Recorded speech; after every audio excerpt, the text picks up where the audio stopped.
বাজে রাত 12টা বাজতে 1 মিনিট বাকি। আমরা টিভি দেখছিলাম, হঠাৎ এই গানটা চালিয়ে বাইরে কোথাও গেল।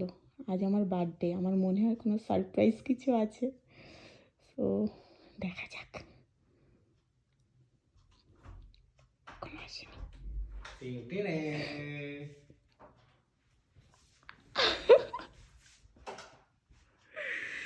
আমি জানতাম তুমি কিছু না কিছু করবে আজকে। কি করবে? Happy birthday. Thank you. কখন এনেছো তুমি কেকটা? বানিয়েছি। Thank you so much. It's my birthday. Thank you. লাইটটা জ্বালাও নাকি? এইটাই থাক। My birthday cake.